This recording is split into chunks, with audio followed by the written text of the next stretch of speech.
Hello dear students, welcome to Kataria pharmacy. So students, कैसे हैं आप सभी? आई होप सभी ठीक होंगे।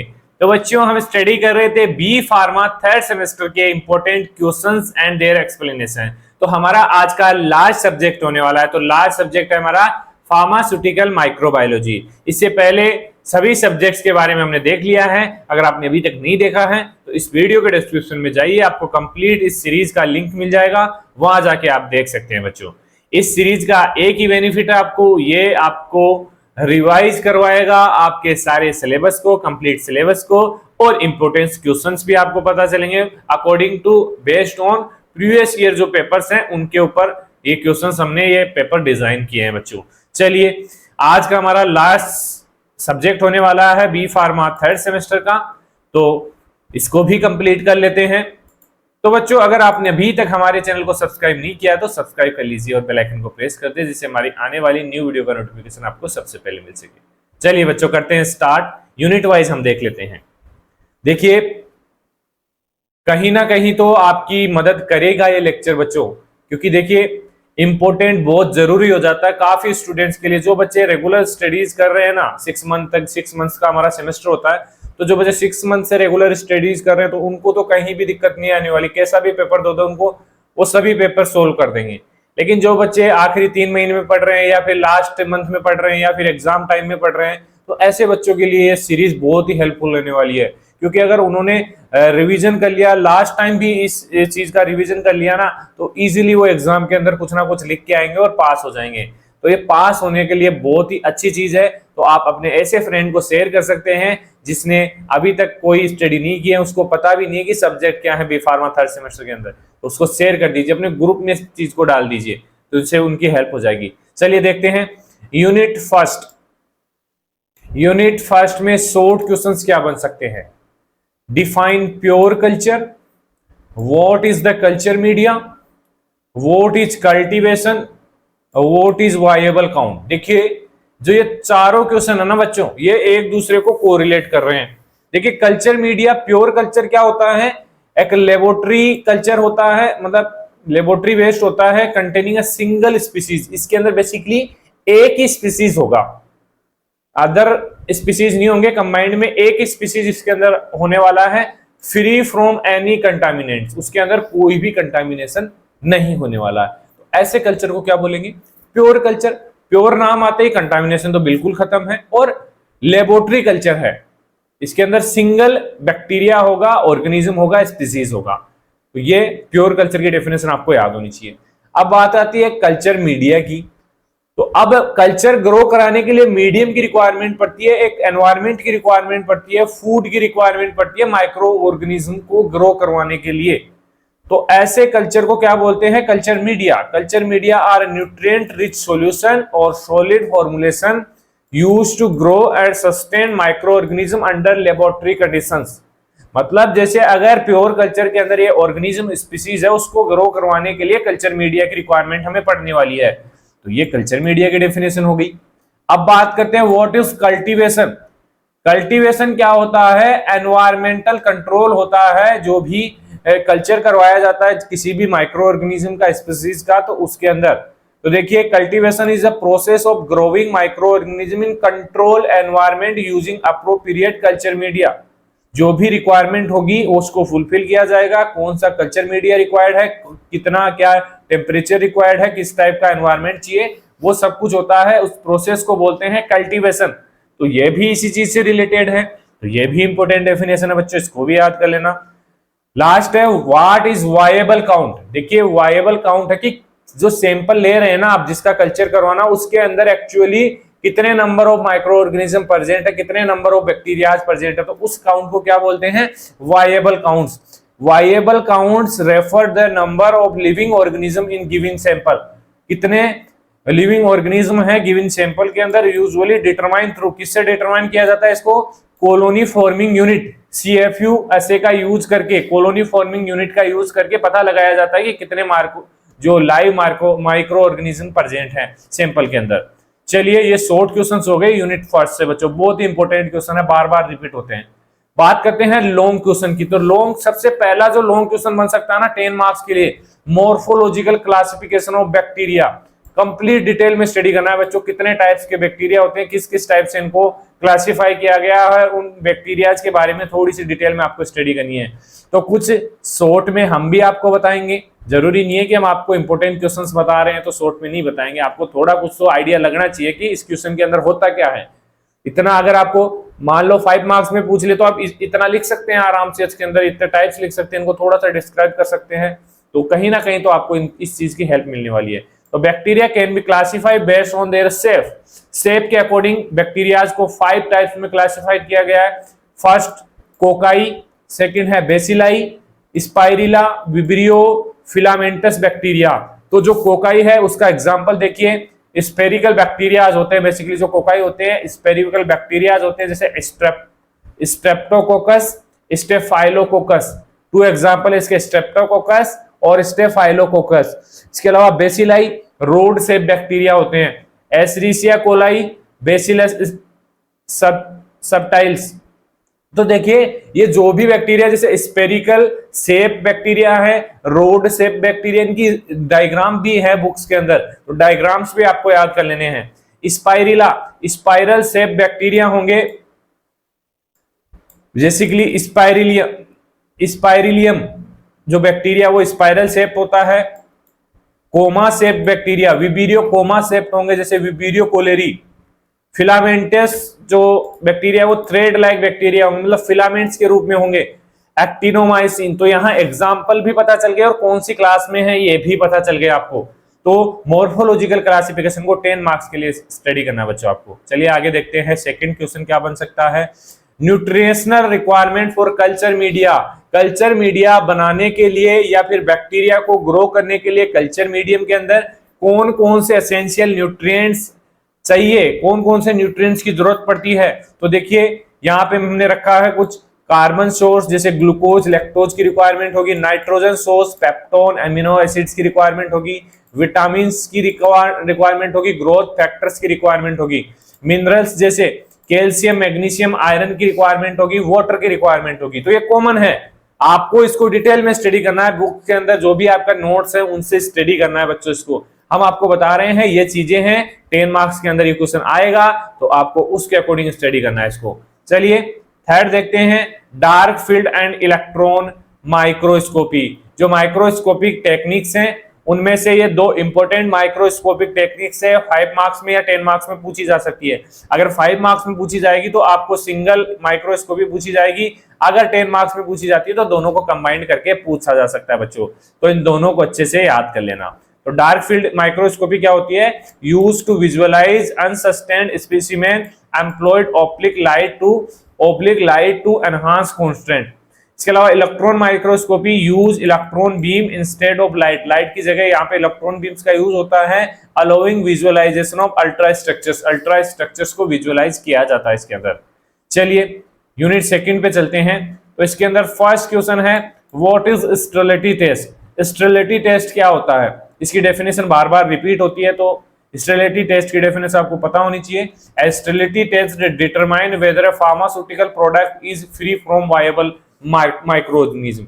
मतलब कोई फार्मास्यूटिकल प्रोडक्ट है उसके अंदर माइक्रो ऑर्गेनिज्म प्रेजेंट है या नहीं, उसको चेक किया जाता है। तो इस टेस्ट को क्या बोलते हैं, स्टेरिलिटी टेस्ट, या इसको स्टेरिलाइजेशन भी बोल सकते हैं। तो ये हो गया principle of gram staining. Gram staining के क्या प्रिंसिपल, देखिए ग्राम और जो पॉजिटिव नेगेटिव जो भी स्टेनिंग है उसको आपको याद कर लेना बच्चे, 5 मार्क्स में भी बन सकता है क्वेश्चन। तो बेसिकली डिफरेंशिएट बैक्टीरिया को डिफरेंशिएट किया गया है ग्राम पॉजिटिव और नेगेटिव के अंदर। तो जो पॉजिटिव बैक्टीरिया होते हैं वो पर्पल कलर शो करते हैं, जबकि जो नेगेटिव है वो पिंक कलर शो करते हैं, based on sale wall composition, क्योंकि उनका सेल वॉल कंपोजिशन अलग अलग होता है। तो इस पे भी क्वेश्चन बन सकता है। तो use crystal violet iodine alcohol and safranin, ये बेसिकली इंडिकेटर्स यूज होते हैं इसको कलर्स को शो करने के लिए। चलिए थर्ड क्वेश्चन है इसके अंदर, शॉर्ट क्वेश्चन में डिफरेंट स्टेनिंग टेक्निक्स। देखिए 1 या 2 स्टेनिंग टेक्निक्स पूछेगा आपको, तो यहाँ पे हमने सारी टेक्निक्स बता दी क्या जा रहा है, तो इनमें से कोई भी आप लिख सकते हैं 2 मार्क्स में अगर पूछा जाता है। अगर 5 मार्क्स में पूछा जाएगा तो सभी के बारे में आपको डिटेल में लिखना है बच्चों। तो देखिए कौन कौन से स्टेनिंग टेक्निक्स हैं। Simple staining techniques, Gram staining techniques, acid fast staining techniques, endospore staining technique, negative staining techniques. तो ये कुछ टेक्निक्स हैं, याद कर लेना इनको। फोर्थ क्वेश्चन है gas use for gaseous sterilisation. Gaseous sterilisation के लिए कौन सी गैस का सबसे ज्यादा यूज किया जाता है, उसका एग्जांपल है बच्चों, ये क्वेश्चन पूछा गया है पीछे। तो इथाइलिन ऑक्साइड का कॉमनली यूज किया जाता है for sterilising heat sensitive material के, बेसिकली इथाइलिन ऑक्साइड गैस का यूज किया जाता है। चलिए लॉन्ग क्वेश्चन देखते हैं यूनिट सेकंड से। फर्स्ट है मेथड ऑफ स्टरलाइजेशन। कौन कौन से मेथड्स, बहुत ही इंपॉर्टेंट क्वेश्चन है बच्चों 10 मार्क्स के लिए। सभी मेथड जो भी है स्टरलाइजेशन के, वो सभी मेथड्स आपको याद करने हैं 10 मार्क्स के लिए। तो फर्स्ट है हीट स्टरलाइजेशन, बेसिकली ड्राई और मॉइस्ट टाइप का होता है। फिल्ट्रेशन होता है, radiation UV and gamma radiation type का होता है। केमिकल स्टरलाइजेशन होता है, उसमें इथाइलिन ऑक्साइड, हाइड्रोजन पेरोक्साइड वगैरह का यूज किया जाता है। तो ये कुछ मेथड्स हैं 10 मार्क्स के लिए, आपको याद करना है इसको। सेकेंड है ग्राम स्टेनिंग टेक्निक्स। जो ग्राम स्टेनिंग टेक्निक है ग्राम पॉजिटिव बैक्टीरिया के लिए, ग्राम नेगेटिव बैक्टीरिया के लिए, वो भी आपको 10 या 5 मार्क्स में पूछी जा सकती है बच्चा। तो देखिए इसमें कॉमन स्टेप्स क्या होती हैं। प्राइमरी स्टेन होता है जो बेसिकली क्रिस्टल वॉयलेट इंडिकेटर का यूज करते हैं इसके अंदर। मॉडरेट स्टेन होता है, उसके अंदर आयोडीन का यूज करते हैं। डीकलराइजर बेसिकली अल्कोहल और एसीटोन का यूज करते हैं। काउंटर स्टेन बेसिकली सेफ्रानिन का यूज किया जाता है। तो ग्राम स्टेनिंग टेक्निक्स आपको डिटेल में स्टडी करनी है। बायोकेमिकल टेस्ट, कौन कौन से बायोकेमिकल टेस्ट होते हैं बेसिकली आपको याद करना है। IMVIC, जैसे इसकी फुल फॉर्म है इंडोल मिथाइल रेड वोगेस प्रोस्कोर सिट्रेट, ये इसकी फुल फॉर्म है। इसके अलावा कैटालेस टेस्ट यूज होता है, ऑक्सीडेट टेस्ट, यूरिएज टेस्ट, ये बायोकेमिकल टेस्ट होते हैं बेसिकली। तो ये कुछ लॉन्ग क्वेश्चन है यूनिट सेकंड से। चलिए थर्ड देखते हैं। शॉर्ट क्वेश्चन इसके अंदर क्या बन सकता है, बैक्टीरियोस्टैटिक्स क्या होते हैं, बैक्टीरियोसीडल क्या होते हैं। बहुत ही सिंपल है। स्टैटिक्स मतलब ये सिर्फ प्रिवेंट करेगा, ग्रोथ को प्रिवेंट करेगा, ना कि किल कर देगा बैक्टीरिया को। साइडल मतलब खत्म ही कर देगा, बिल्कुल ही कंप्लीटली बैक्टीरिया को किल कर देगा, तो उसको बोलेंगे बैक्टीरियोसाइडल। और ग्रोथ को रोकेगा उसको बोलेंगे बैक्टीरियोस्टैटिक्स। तो इजीली कंपेयर कर सकते हैं, डिफाइन कर सकते हैं दोनों को, इंपॉर्टेंट है, पूछी जाएगी आपको। चलिए लॉन्ग क्वेश्चन देखते हैं यूनिट थर्ड से। फर्स्ट है classification and mode of action of disinfectant. कैसे डिसइंफेक्टेंट को क्लासिफाई किया गया है और कौन से मोड ऑफ एक्शन है इसके। तो बेसिकली डिफरेंट टाइप से इसको क्लासिफाई किया गया, जैसे एल्कोहल्स है, एल्डिहाइड्स है, एलोजेंस है, फिनोलिक्स है, क्वाटर्नरी अमोनियम कंपाउंड्स, ये सभी डिसइंफेक्टेंट्स है। क्लासिफिकेशन ऑफ डिसइंफेक्टेंट है, तो ये आपको 5 मार्क्स के लिए स्टडी करना है। सेकेंड है morphological classification and cultivation of fungi and virus. ये 10 मार्क्स का क्वेश्चन हो सकता है बच्चों। Morphological classification and cultivation of fungi and viruses. तो बेसिकली फंगाई होते हैं, यीस्ट होते हैं, मोर्स होते हैं, डर्मोफिक फंगी होते हैं, virus basically DNA and RNA virus होते हैं। तो इनको डिटेल में स्टडी करना है 10 मार्क्स के लिए। चलिए थर्ड क्वेश्चन देखिए, evaluation of bacteriocidal and bacteriostatic agent. जो दोनों टाइप के एजेंट्स होते हैं उनका इवेल्युएशन कैसे करते हैं, 5 मार्क्स के लिए याद करना आपको। तो बेसिकली दो मेथड्स के अंदर यूज होते हैं, minimum inhibitory concentration, minimum bacteriocidal concentration. Fourth question बन सकता है इससे sterility testing of liquid product. Liquid product के लिए कौन कौन से मेथड से स्टेरिलिटी टेस्टिंग की जाती है बच्चों, आईपी के अकॉर्डिंग, इंडियन फार्माकोपिया के अकॉर्डिंग। फर्स्ट है मेम्ब्रेन फिल्ट्रेशन मेथड यूज किया जाता है, डायरेक्ट इनोकुलेशन यूज की जाती है। इसके अलावा जो एक क्वेश्चन छूट रहा है ऑटोक्लेव, ऑटोक्लेव के बारे में भी आपको स्टडी करना है, क्योंकि ऑटोक्लेव बहुत इंपॉर्टेंट है। ये बेसिकली लेबोरेटरी में आपने यूज भी किया होगा, ये क्वेश्चन बार बार रिपीट होता है हमारे सीरीज में, आई थिंक मिस हो गया है ये क्वेश्चन, तो ये आपको याद कर लेना है। चलिए आगे चलते हैं यूनिट फोर्थ पे। तो unit fourth basically aseptic area पे बेस है, लेमिनर फ्लो पे बेस है। असेप्टिक एरिया क्या होता है, असेप्टिक टेक्निक्स क्या होती है, ये बेसिकली प्रिवेंट करती है कंटामिनेशन इन माइक्रो जो बायोलॉजिकल प्रोडक्ट्स है, फार्मास्यूटिकल प्रोडक्ट्स है, उसको कंटामिनेशन होने से रोकती है और चेक करती है कि कोई बैक्टीरिया वगैरह प्रेजेंट है या नहीं। What is laminar flow? Laminar flow क्या है, एक ऐसा सिस्टम बनाया गया है जिसके अंदर कंटामिनेशन होने के चांसेस बहुत कम होते नहीं। ऐसा एरिया आपके लेबोरेटरीज में भी होगा, आपके कॉलेज में भी होगा। आप पूछना अपने सर से जाके कि मुझे लेमिनर एरिया, लेमिनर फ्लो के बारे में बताइए, तो बताएंगे वो आपको। एक कंट्रोल एयर फ्लो सिस्टम होता है that prevent contamination in aseptic area. Long question क्या बन सकते हैं यूनिट 4 से, माइक्रोबियल असे of antibiotic and amino acid. Microbial असे आपको अच्छे से याद कर लेना बच्चों, ये क्वेश्चन बार बार रिपीट हुआ है, एंटीबायोटिक एंड अमीनो एसिड्स का। तो डिटरमाइन करते हैं इसके अंदर potential and effectiveness of antibiotics. जैसे एग्जांपल है अगार डिफ्यूजन मेथड, टर्बिडीमेट्रिक मेथड्स, इनका यूज किया जाता है माइक्रोबियल असे के अंदर। आगे देखिए source of contamination aseptic area. Aseptic area जो होता है उसके अंदर क्या सोर्स हो सकता है कंटामिनेशन। बेसिकली देखिए वैसे तो लेमिनर फ्लो बना हुआ होता है, कोई कंटामिनेशन का चांस है, लेकिन देखिए अब उसके अंदर काम करने के लिए लेबर भी जाएगी, ह्यूमंस भी जाएंगे, तो वहां से कंटामिनेशन जा सकता है। इक्विपमेंट कोई लेके जा रहे हैं तो उससे हो सकता है, एनवायरमेंटल हो सकता है, या रॉ मटेरियल उसके अंदर यूज करने के लेके जा रहे हैं, उससे चीजें उससे हो सकती है, बाकी एयर से नहीं हो सकता। Human handling, equipment, environment, raw material, इनसे हो सकता है, बाकी कंट्रोल किया जा सकता है इसको हेपा फिल्टर्स का यूज करके, लेमिनर एयर फ्लो का यूज करके, असेप्टिक टेक्निक्स का यूज करके इन कंटामिनेशन को कम किया जा सकता है सेप्टिक एरियाज के अंदर।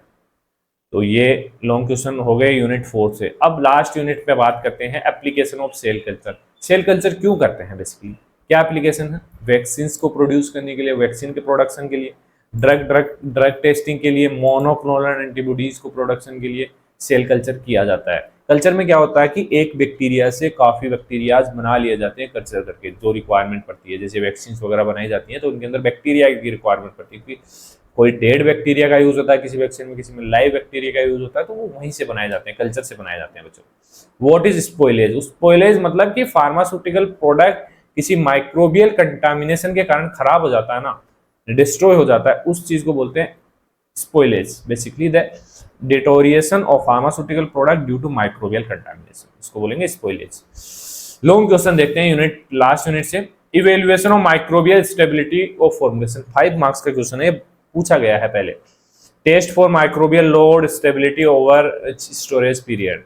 इसके अलावा क्वेश्चन है type of spoilage and factor affecting pharmaceutical spoilage. कौन से ऐसे फैक्टर्स हैं और कौन से टाइप्स है? बेसिकली 3 टाइप्स हैं स्पॉइलेज के, फिजिकली, केमिकली और माइक्रोबियल स्पॉइलेज हो सकता है। फैक्टर कौन से अफेक्ट कर सकते हैं, किस कारण से खराब हो सकता है, कंटामिनेशन हो सकता है फार्मास्यूटिकल प्रोडक्ट्स के अंदर बच्चों, मॉइस्चर के अंदर चेंजेस हो जाए, पीएच, टेम्परेचर, स्टोरेज कंडीशन, इनके कारण हो सकता है।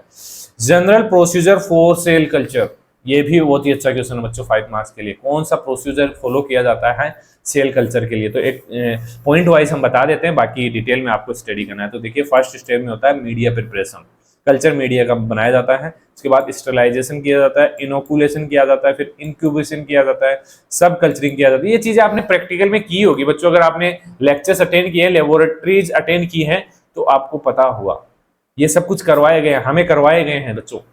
ये अगर आपने प्रैक्टिकल अच्छे से किए हैं, रेगुलर कॉलेज गए हो ना आप, तो आपने ये सब कुछ किया होगा। ऑटोक्लेव का भी यूज किया होगा, स्टरलाइजेशन जो मेथड्स हैं, हीट, ड्राई, जो भी मॉइस्ट स्टरलाइजेशन, सब कुछ किया है हमने।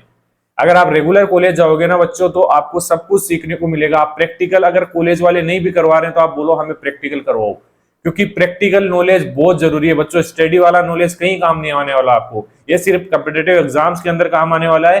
बाकी अगर आप फील्ड में जाओगे ना, जैसे कोई इंडस्ट्री में जा रहे हो आप, तो आपको प्रैक्टिकल नॉलेज काम आने वाला है। तो वहां जाके नहीं सीख सकते आप, यही सीखना है आपको। वहां जाके फिर वो ये कि अगर आपको वो चीज आती है तो वहां जाके तुरंत आप सीख जाओगे उसको, ज्यादा टाइम नहीं लगेगा। लेकिन वहां जाके वही चीज करोगे तो फिर 4 साल यहाँ पे क्यों खराब कर रहे हो अपने? तो इस चीज का बेनिफिट उठाओ। लेबोरेटरीज हैं, एपरेटस हैं, कॉलेज वाले अगर नहीं भी करवा रहे हैं प्रैक्टिकल्स, तो आप करो, जबरदस्ती करो, उनको बोलो हमें करना है प्रैक्टिकल। तो इससे आपको काफी कुछ सीखने को मिलेगा बच्चों।